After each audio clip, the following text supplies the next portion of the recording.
Na Idade Média, os vegetais eram a base da alimentação, principalmente dos camponeses, maioria na Europa Ocidental. Havia vários tipos de vegetais que eram frequentemente usados na culinária medieval, assim como para fins medicinais, que com o tempo foram esquecidos e perdidos.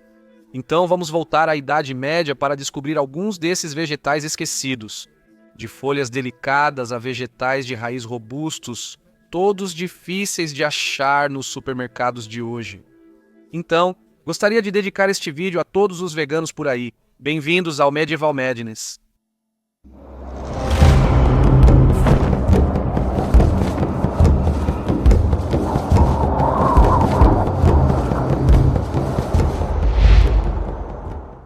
Saia, Pastinaca doce. Este vegetal de raiz, cujo nome significa raiz branca, é chamado cremoc na Escócia e raiz de açúcar na Europa. Suas raízes brancas e doces lembram a pastinaca e podem ser assadas igual. No artigo Vegetais na Idade Média, John Harvey diz que as raízes devem ser limpas, pré-cozidas, fritas em bom óleo ou manteiga e consumidas quentes. Em sua obra Física, a lendária Hildegarda de Bingen, intelectual alemã do século XII, destacou-se como filósofa, compositora, polímata, escritora médica e mística. Comentou as propriedades medicinais da raiz e alertou sobre o consumo excessivo. Ela escreveu: "A raiz é quente e seca. Consumida com moderação, não é muito benéfica nem prejudicial. Se alguém comer muito disso, seu calor e secura provocariam febres e prejudicariam seus intestinos.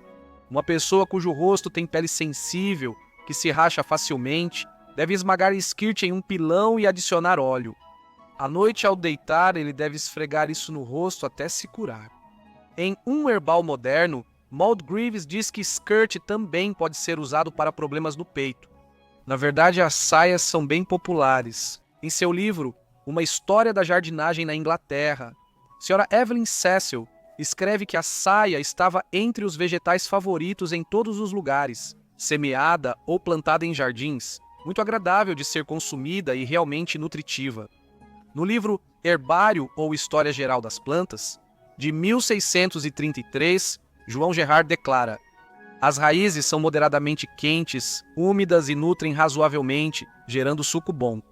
Mas elas são um pouco ventosas, por essa razão também provocam o desejo. São comidas cozidas com vinagre, sal e um pouco de óleo como salada e às vezes fritas em óleo e manteiga, e também preparadas de outras maneiras. Então, depois de comer, certifique-se de estar preparado para um pouco de romance e muito pum." Aipo antigo de Alexandre. O que torna o Alexandre grande é o fato de que cada parte da planta pode ser comida, flor, caule e raiz. E por isso era um vegetal popular na Idade Média, servido regularmente. Crescendo até uma altura de 1 a 1,2 metros, eles têm folhas muito grandes, uma raiz tuberosa e flores amarelas, e podem ser encontrados por toda a Europa, especialmente em áreas costeiras.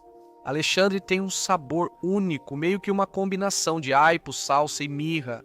Alexandre foi relevante para os medievais, porque as plantas podem ser consumidas em fevereiro e março, uma época do ano em que outros vegetais frescos seriam escassos. Usada por boticários, a Alexandre ajudava em problemas de estômago e estimulava o apetite. Também conhecida como levístico negro no livro de Boa Agricultura de Tomás Tussa, de 1557, Alexandre é recomendada na lista de ervas e raízes para saladas e molhos. Uma receita posterior de ensopado de Alexandre está incluída no livro de Roberto May, O Accomplished. Cozinhe quando estiver fervido com aveia e enriquecido com manteiga e sal. Cardo, alcachofra de cardos. Parecendo um cardo gigante com folhas prateadas, pode atingir 2 metros de altura. Eram cultivados em hortas medievais no século VIII, talos e cabeças das flores são comestíveis.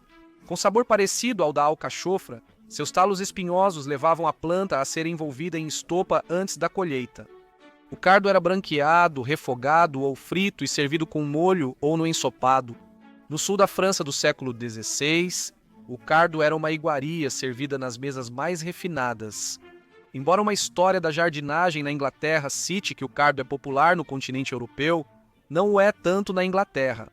porque, abre aspas, ainda não conseguimos encontrar a verdadeira maneira de prepará-los para que nosso país possa apreciá-los. Espinafre medieval Bom Rei Henrique. Este vegetal é cultivado em hortas há séculos, mas hoje costuma ser visto como erva daninha. Pode atingir 60 centímetros de altura e possui folhas suculentas em formato de escudo. Camponeses plantavam Bom Rei Henrique perto dos fundos para facilitar a colheita. As folhas são usadas como espinafre, talvez usadas em torta com canela, água de rosas e açúcar, ou em torta de ervas com azedinha, salsa e ovos. Sendo da família do espinafre, o Bom Rei Henrique podia ser comido cru, fervido e servido com manteiga e sal, ou jogado aos punhados na panela de ensopado que ficava permanentemente pendurada sobre o fogo. Os novos talos da planta podem ser usados como aspargos e, segundo um cozinheiro experiente, podem ser fervidos com um pouco de pasta de amêndoas. O Bom Rei Henrique também era usado para limpar feridas e infecções quando adicionado a pomadas e cataplasmas. A raiz era até dada às ovelhas como remédio para a tosse. Ela tem muitos outros nomes, como aspargo do pobre e galinha gorda, porque é usada para engordar aves. Mas é conhecida como Bom Rei Henrique, após ser nomeada em homenagem ao benevolente rei alemão. Ela volta todo ano e não precisa ser replantada como outras verduras. Angélica, a raiz do Espírito Santo. A lenda diz que Angélica recebeu esse nome porque floresceu pela primeira vez no dia da festa do arcanjo Miguel. Por isso era considerada proteção contra feitiçaria e maus espíritos, servindo como talismã. A planta, que alcança 2,5 metros, tem caules e raízes comestíveis e aromáticos. Deve ser identificada com precisão, pois há várias espécies venenosas. Pequenas flores se agrupam e formam grandes cachos em forma de guarda-chuva.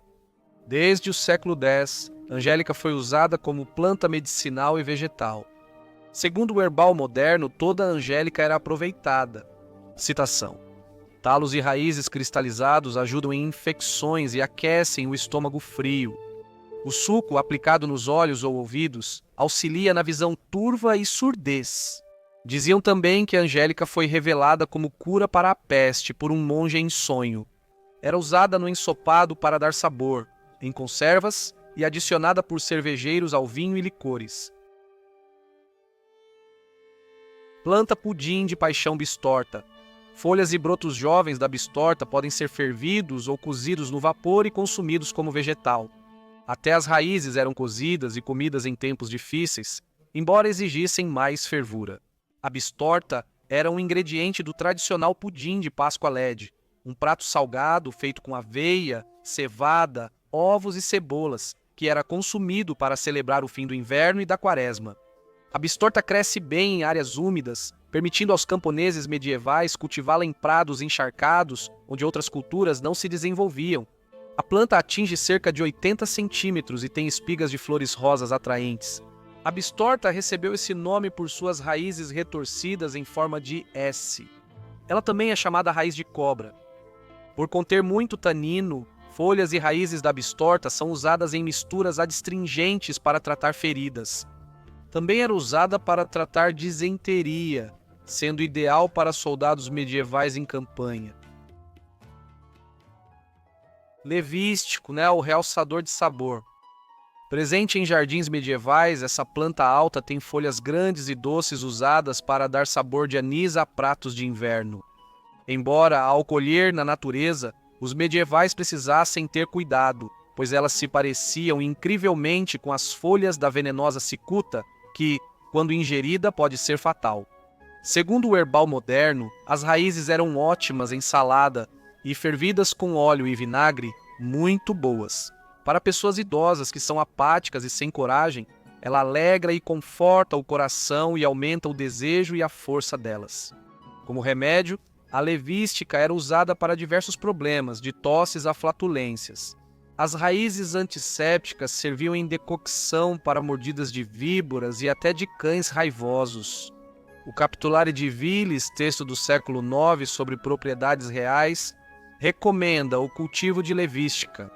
As propriedades eram de Carlos Magno, imperador do Império Carolíngio desde 800, Santa Hildegarda indica a levística para tratar tosses, problemas cardíacos e até dores abdominais em cavalos. Há uma receita de ervas cozidas na manteiga em um manuscrito medieval de receitas e remédios achado na biblioteca do diarista do século XVII, Samuel Pepys. O livro se chama Mexa Bem e recomenda pegar citando todo tipo de boas ervas como levística, salsa e cerefólio. Colha, lave, pique, ferva e coloque bastante manteiga. Salpique sal, mas não deixe entrar aveia e corte o pão em pequenos pedaços, coloque nos pratos, despeje as ervas por cima e sirva. Creme de néspera. Essas frutas pequenas, semelhantes a maçãs, vêm da árvore de néspera. Curiosamente, essa fruta ferrugem com coroa no topo só pode ser consumida quando começa a apodrecer. Conhecido como bletamento, esse é um processo pelo qual algumas frutas carnosas passam além do amadurecimento, então ela precisa estar podre antes de estar madura. Por isso, na Idade Média, as pessoas colhiam essas frutas apenas em outubro ou novembro, após a primeira geada, que ajudava no amadurecimento. As nésperas prontas eram usadas em conservas para o consumo no inverno. Descascadas, fervidas e misturadas com açúcar, viravam um creme de frutas rico. Hildegard von Bingen recomendava: quem tem bócio deve pulverizar as raízes e beber o pó com água morna. O fruto da árvore é bom e útil para pessoas saudáveis e doentes. Ele aumenta a carne delas e purifica o sangue. No livro de Nicholas Culpeper, Herbal Completo e Médico Inglês, afirma-se que as nésperas servem para diversos usos, de enxaguante bucal a hemorroidas. Citação: quando eles sangram demais. O poeta inglês Geoffrey Chaucer menciona a néspera em seus famosos Contos da Cantuária, escritos no final do século XIV.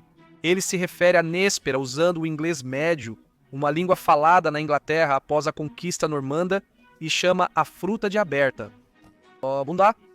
Horta. Legumes usados em sopas e ensopados eram essenciais na dieta medieval de todas as classes, do camponês ao monarca. Eles eram cultivados tanto em hortas simples quanto nos jardins murados de mansões e palácios. Wart se refere ao coalwort, hoje chamado de folha, repolho ou couve, alimento básico dos medievais. Em vez de nos limitarmos aos nossos produtos padrão pouco empolgantes, talvez devêssemos considerar trazer de volta alguns desses vegetais medievais sustentáveis e mais nutritivamente diversos para revolucionar nossa alimentação, já que todos deveríamos buscar consumir mais alimentos de origem vegetal. Muito obrigado por assistir a este episódio de Medieval Madness. Por favor, inscreva-se se você gostou do vídeo, pois isso realmente nos ajuda bastante. Comente aqui embaixo. Qual desses vegetais você acha que vale a pena experimentar? Obrigado, até o próximo vídeo.